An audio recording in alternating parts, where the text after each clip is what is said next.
Hola, el día de hoy vamos a ver las patologías con alteración de la relación ventilación-perfusión, insuficiencia respiratoria y ventilatoria, cianosis e hipercapnia. Como veremos, en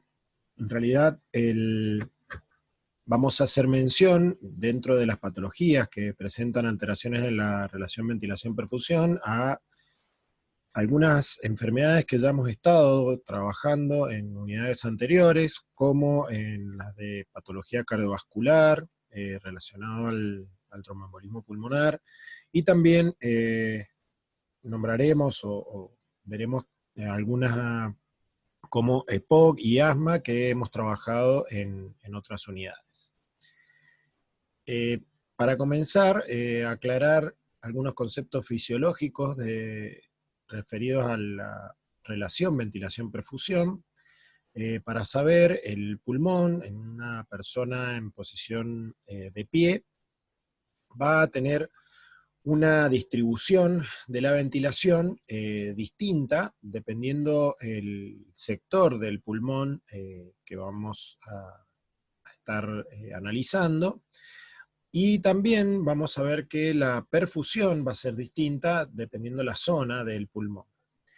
La distinta distribución de ventilación y de perfusión que tienen los pulmones se debe a la presión hidrostática ejercida por la fuerza de gravedad, y esto entonces va a permitir establecer tres zonas en los pulmones, en los cuales en la zona superior del pulmón, siempre hablando en una persona de pie, vamos a tener que la ventilación va a ser mayor a la perfusión, y por tanto va a ser una zona donde la relación ventilación-perfusión va a ser alta. Esto se va a deber a que la presión de gas en la parte superior del pulmón va a ser mayor a la presión en los vasos. Entonces, como se puede ver en esta gráfica, la presión alveolar va a ser mayor a la presión precapilar, es decir, en la parte de las arteriolas,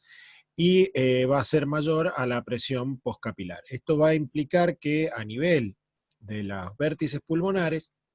van a haber gran cantidad de alvéolos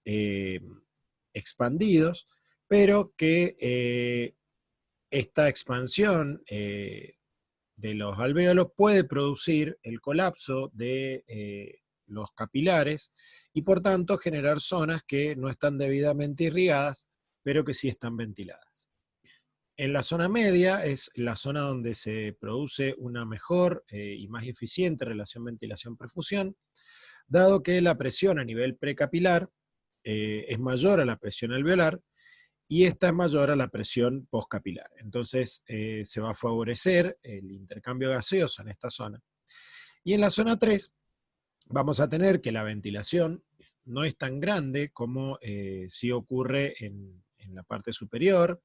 y la presión precapilar va a ser mayor a la presión postcapilar, y esta va a ser mayor a la presión alveolar. Esto va a implicar que vamos a tener un gran número de alvéolos muy perfundidos, pero que no van a estar suficientemente ventilados para producir intercambio gaseoso de la manera más óptima. Entonces, lo que podríamos decir en cuanto al intercambio gaseoso, que vamos a tener algunos alvéolos que van a estar ventilados y no perfundidos, como sería este caso. Vamos a tener algunos alvéolos que no van a estar ventilados, pero sí van a estar perfundidos. Y en situaciones patológicas podemos tener también que el alvéolo, aunque esté adecuadamente ventilado y perfundido, pueda producirse un mal intercambio gaseoso y una mala difusión de los gases a través de la barrera eh, alvéolo capilar, debido a que hay un engrosamiento de esta barrera que va a impedir la difusión libre de los gases. Esta gráfica también ejemplifica lo mismo, solamente que podemos observar acá las diferencias que podemos tener en enfermedades donde la ventilación o la relación ventilación-perfusión sea mayor a 1, por ejemplo, en patologías donde hayan vasos que no permiten la correcta irrigación alrededor de los alvéolos y por tanto el intercambio gaseoso, como puede ser en el tromboembolismo pulmonar, y patologías con una ventilación-perfusión menor a 1 o baja, debido a que estas zonas se encuentran debidamente perfundidas, pero mal ventiladas. Así, cuando tengamos una situación con disminución de la ventilación, es decir, que la ventilación sea baja o nula, pero con una perfusión mantenida o normal, el cociente ventilación-perfusión va a ser bajo. Este va a ser el caso de enfermedades que ya hemos estado viendo, como la bronquitis crónica, el asma bronquial, o la ocupación alveolar por líquido, como sería el edema pulmonar, que vamos a ver enseguida, o la neumonía, que vamos a ver a continuación. En estas situaciones vamos a tener que el alvéolo no recibe el aire correctamente, entonces la sangre que va a pasar y va a estar en contacto con el alvéolo no va a producir el intercambio de gases adecuado y va a salir de la zona de intercambio una sangre con un alto contenido de dióxido de carbono y un bajo contenido de oxígeno. La neumonía es la presencia de un proceso infeccioso que afecta predominantemente a los alvéolos, bronquiolos distales e intersticio pulmonar. Es por esto que va a ser una enfermedad que justamente va a afectar la relación ventilación-perfusión, porque no va a permitir el intercambio gaseoso, ya sea porque los alvéolos van a estar ocupados con contenido infeccioso o porque la infección a nivel de intersticio pulmonar dificulta el intercambio gaseoso. Las neumonías adquiridas en la comunidad, o NAC,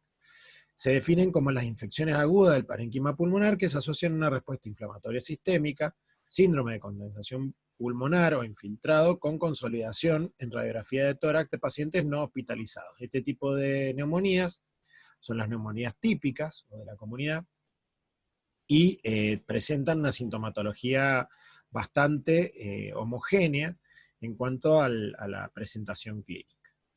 Estas neumonías pueden clasificarse de acuerdo a su ubicación como lobar, cuando afectan un lóbulo pulmonar completo, segmentarias, cuando afectan principalmente varios lóbulos y se ubican alrededor de los bronquios y bronquiolos, o intersticial, cuando la afectación es fundamentalmente en el intersticio pulmonar. Los factores de riesgo siempre van a ser aquellas situaciones donde la situación inmunológica del paciente esté comprometida, como situaciones donde podamos tener patologías de base crónica, como diabetes mellitus o alcoholismo, tabaquismo también, o situaciones fisiológicas como el embarazo o también la edad avanzada. Los gérmenes involucrados, en general, el germen más frecuentemente observado en neumonías típicas es el neumococo, Streptococcus pneumoniae, aunque hay gran cantidad de patógenos que pueden producir patología a nivel pulmonar y neumonías con diferentes características. Algunos de ellos son el Haemophilus influenza, el Staphylococcus aureus, bueno, ahí está el resto de los patógenos que pueden producir este tipo de enfermedades. La fisiopatología de la enfermedad se caracteriza por el ingreso del germen al tracto respiratorio. Esa llegada de los patógenos al alvéolo va a producir la activación de la respuesta inflamatoria inmune, lo cual va a hacer disminuir el surfactante pulmonar, lo cual va a producir un estrechamiento de la vía aérea y va a afectar el intercambio gaseoso, produciendo atrapamiento aéreo y atelectasia, lo que va a dificultar el correcto funcionamiento del sistema respiratorio. Mientras mayor sea la afectación, puede llevar a insuficiencia respiratoria y a cuadros que necesitan tratamiento a nivel de terapia intensiva. En cuanto a la sintomatología, bueno, la neumonía típica se caracteriza por presentar tos con expectoración, mucosa o inclusive puede haber eliminación de sangre con el moco o hemóptisis, fiebre leve o alta, dependiendo del patógeno y la presentación del cuadro clínico que tenga la persona. Además, esta fiebre se va a acompañar de escalofríos, dificultad para respirar o disnea, y también dolor de espalda. El edema agudo de pulmón es la mala o incorrecta también función del pulmón para producir el intercambio gaseoso debido a la acumulación de líquido en el alvéolo pulmonar. Este líquido vamos a ver enseguida los mecanismos por los cuales pueden llegar a ocupar el alvéolo, pero en general se suelen relacionar a patologías como la insuficiencia cardíaca, aterosclerosis, miocardiopatía, hipertensión arterial y cardiopatía valvular. Lo necesario para que ocurra este tipo de cuadros es que aumente la presión hidrostática dentro de los capilares que rodean los alvéolos, y esto va a ocasionar la salida de líquido desde el capilar hacia el intersticio. Otra posibilidad para que se produzca esto es la disminución de la presión oncótica del capilar o las obstrucciones del drenaje linfático. Todo esto va a producir que salga líquido hacia el intersticio, y el aumento de la presión del líquido va a terminar haciendo que ingrese al alvéolo con las diferentes manifestaciones que va a tener la persona, que pueden ser la alteración inicialmente de la difusión, con lo cual va a tener el paciente una hipoxemia y la falta de aire se va a presentar principalmente con el esfuerzo físico. Mientras que cuando ya el líquido ingresa al alvéolo, va a tener una franca disnea con ortopnea y disnea paroxística nocturna, y también una disminución de la capacidad vital, es decir, el volumen de aire que va a ingresar a los pulmones y va a salir de los mismos en cada respiración, en cada ciclo respiratorio. Otra posibilidad de que el líquido ingrese dentro del alvéolo es simplemente que disminuya el surfactante pulmonar, o también que haya una lesión del capilar pulmonar, lo cual va a producir la salida del líquido hacia el intersticio. Entonces, todas estas son las posibilidades que van a terminar desencadenando la salida de líquido hacia el intersticio y el ingreso del mismo hacia los alvéolos pulmonares. Las manifestaciones clínicas en una etapa temprana, como habíamos dicho, va a ser la disnea de esfuerzo, puede haber tos, taquipnea, que es el aumento de la frecuencia respiratoria, aumento de la presión arterial, estertores en las partes declives de los pulmones, esos son ruidos a la auscultación, la distensión de las venas yugulares y taquicardia. Cuando este cuadro evoluciona y el líquido se empieza a acumular en los alvéolos pulmonares, va a tener una respiración rápida y laboriosa, con estertores más difusos, tos que va a tener un tipo de esputo espumoso y a veces sanguinolento, por la misma ruptura de los alvéolos. Va a tener una taquicardia y arritmias con pulso filiforme, piel fría, diaforesis, y puede haber cianosis. Otra patología que puede tener una alteración en la mecánica respiratoria y también entonces va a producir una modificación en la relación ventilación-perfusión es el derrame pleural. El derrame pleural es la acumulación de líquido que se produce entre las pleuras, entre la pleura parietal y la pleura visceral, que tienen normalmente un espacio que es virtual, es decir, que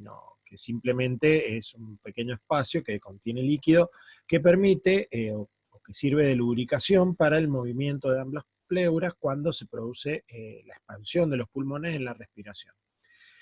Cuando se produce de manera patológica la acumulación de líquido dentro de este espacio, va a generar trastornos en la mecánica ventilatoria, ¿sí? Entonces el líquido que puede ocupar ese espacio puede tener las características de un trasudado, es decir, que sea un líquido principalmente generado por un aumento de la salida de líquido desde el pulmón hacia este espacio. Y si no, también puede haber acumulación de líquido por otras causas, como podrían ser una neumonía, donde las características ya van a tener más características justamente de un exudado, el cual tiene algunos criterios para establecer que es un exudado, como las diferencias en la LDH o las cantidades de proteínas que tiene ese líquido pleural, y cuando cumple ciertos parámetros, entonces, como los que tienen en pantalla, se va a denominar exudado, y si no los cumple va a ser trasudado. Además, cuando este exudado es de origen infeccioso, es decir, paraneumónico, va a tener presencia de gran número de leucocitos, y ahí se lo denomina empiema, y además si contiene sangre se lo denomina hemotórax.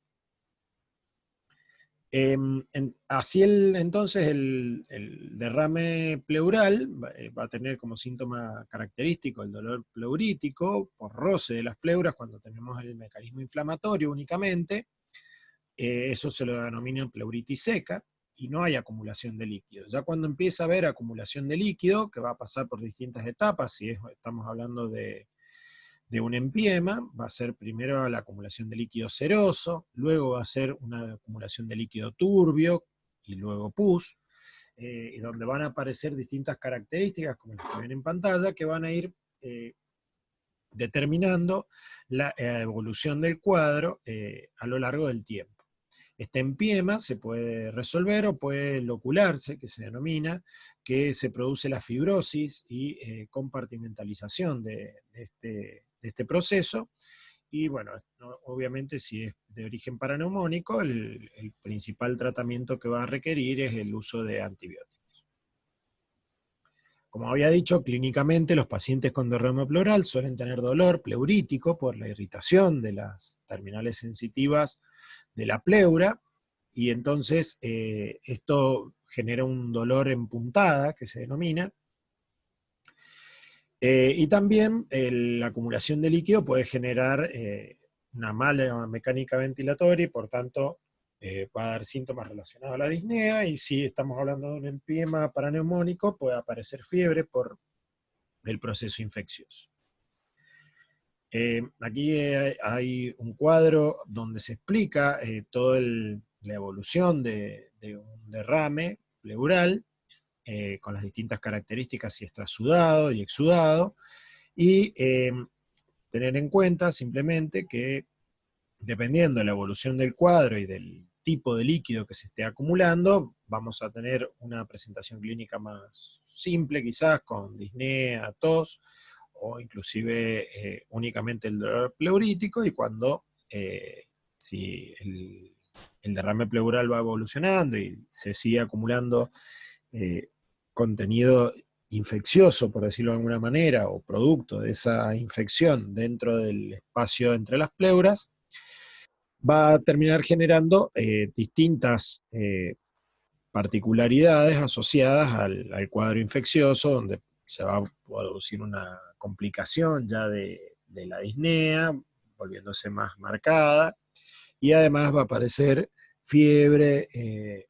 tos con expectoración, y además frote pleural y algunas otras características relacionadas a la infección. El neumotórax es otra enfermedad que se puede dar por, en este caso, la entrada de aire al espacio entre las dos pleuras. En la entrada de aire y en el espacio pleural va a producir que se despeguen las dos superficies, y va a producir la compresión del pulmón, es decir, que va a colapsar el pulmón. Recordemos que la presión negativa dentro de las pleuras es la que mantiene expandidos los pulmones. Entonces, cuando esta desaparece, el pulmón puede tender a colapsar. Hay distintos tipos de neumotórax, como puede ser el traumático, obviamente secundario a un traumatismo; el espontáneo, que puede ser primario cuando no hay una causa aparente, o secundario cuando hay una enfermedad respiratoria de base, como puede ser un paciente con EPOC; el neumotórax hipertensivo, que es una complicación aguda, suele atender a un mecanismo traumático en su inicio, donde se produce un sistema o un mecanismo valvular que va a permitir la insuflación de aire de la cavidad pleural en forma progresiva, y esa entrada de aire, como va a tener un sistema valvular, va a ir atrapando aire dentro de la cavidad pleural, y entonces va a ir colapsando y empujando todo el aparato respiratorio hacia el otro lado. También hay un tipo denominado catamenial, relacionado a la menstruación en mujeres de más de 25 años, que suele tratarse y responder a terapia hormonal. Así entonces los neumotórax, podemos tener un neumotórax abierto y un neumotórax a tensión o hipertensivo, de los dos el más grave es el hipertensivo, porque este sistema valvular va a producir que en cada respiración el aire se vaya acumulando dentro de la cavidad pleural y eso va a ir comprimiendo y desplazando el aparato respiratorio, como se ve en esta gráfica, de abajo hacia el lado contralateral y por tanto no solo se va a afectar el pulmón que tiene el neumotórax, sino también se va a afectar el funcionamiento del otro pulmón por la compresión. Cosa que no pasa en un neumotórax abierto y muchas veces lo que se hace para tratar un neumotórax hipertensivo o a tensión es producir de manera externa una comunicación entre el aire ambiente y esta cavidad para solucionar el problema de la válvula, que en cada respiración va a ir produciendo un mayor atrapamiento aéreo. Es decir, no es un tratamiento que produzca que se expanda el pulmón, sino simplemente transformar un neumotórax hipertensivo en un neumotórax abierto, lo cual va a permitir que funcione bastante dentro de lo normal un pulmón, lo cual va a permitir que el paciente al menos respire. La clínica suele existir un dolor agudo en puntada de costado y la disnea o falta de aire, junto con manifestaciones vegetativas como sudoración, taquicardia y palidez. A la exploración física va a haber timpanismo o abolición del murmullo vesicular, es decir, que no vamos a escuchar la entrada de aire dentro de los alvéolos porque el pulmón justamente va a estar colapsado, como se muestra en la gráfica, y el diagnóstico es fácil de hacer a través de una radiografía de tórax, donde se ve el muñoncito del pulmón colapsado. Dentro de lo que son las enfermedades con disminución de la perfusión, son aquellas que lo que está afectado no es la entrada de aire hacia el alvéolo, sino el suministro de sangre para ser oxigenada en el sistema respiratorio. El ejemplo clásico de esta enfermedad o de este tipo de alteración es el tromboembolismo pulmonar, que ya vimos en la unidad de patología vascular, pero también algunas otras enfermedades como la fibrosis pulmonar, que vamos a ver enseguida, o la hipertensión pulmonar primaria, pueden comprimir los capilares del pulmón y producir una alteración de la irrigación en distintas zonas del pulmón y por tanto una mala perfusión y un mal intercambio gaseoso. Estos patologías, digamos, de todos modos los podemos englobar dentro de lo que serían patologías con insuficiencia ventilatoria o patologías con insuficiencia respiratoria. La insuficiencia ventilatoria es cuando existe una dificultad para la adecuada ventilación de los alvéolos pulmonares. Esto puede ser una insuficiencia ventilatoria obstructiva, ¿sí?, que se caracteriza por la obstrucción de la vía, ¿sí?, ya sea a nivel de la vía aérea media y grande, como podría ser en el EPOC, o inclusive hasta por la ingestión de un cuerpo extraño que se aloja en la vía aérea, o también podría ser una insuficiencia ventilatoria restrictiva, como podría ser una enfermedad tipo fibrosis pulmonar, donde hay una alteración, ahora no de característica obstructiva, no es algo que obstruye la pared, sino que es algo que dificulta el correcto llenado de aire y vaciado de aire en cada respiración. Entonces se va a manejar un volumen respiratorio menor del normal, ¿sí?, con una capacidad vital forzada baja, y también un flujo expiratorio bajo porque el volumen total es menor. Dentro de lo que son las causas de insuficiencia respiratoria, ya muchas de ellas las hemos visto, pero la insuficiencia respiratoria está representada por un fracaso global del aparato respiratorio para producir un adecuado intercambio gaseoso. Entonces las consecuencias que vamos a tener es una hipoxemia, ¿sí?, es una baja en la presión parcial de oxígeno, lo cual puede acompañarse o no de un aumento en la presión parcial de dióxido de carbono o hipercapnia. Los mecanismos que vamos a tener acá van a ser la alteración de la ventilación alveolar, ¿sí? Con una hipoventilación alveolar, que puede ser de origen central o periférico, alteraciones de la relación ventilación-perfusión, como comentamos recién, y también alteraciones de la difusión alveolo capilar de oxígeno. Entonces, fíjense que primero vimos como una primera clasificación las alteraciones de la relación ventilación-perfusión, que podían ser con relación ventilación-perfusión baja o relación ventilación-perfusión alta, y ahora hemos hecho otras dos clasificaciones de las patologías respiratorias, la de la insuficiencia respiratoria y la insuficiencia ventilatoria, ¿sí? Aquellas caracterizadas por una insuficiencia ventilatoria las vamos a subdividir en obstructivas y restrictivas, y las insuficiencias respiratorias entonces es otro concepto distinto, caracterizados simplemente por valores de gases en sangre. Entonces, dentro de esta nueva clasificación van a entrar todas las patologías que ya hemos estado viendo.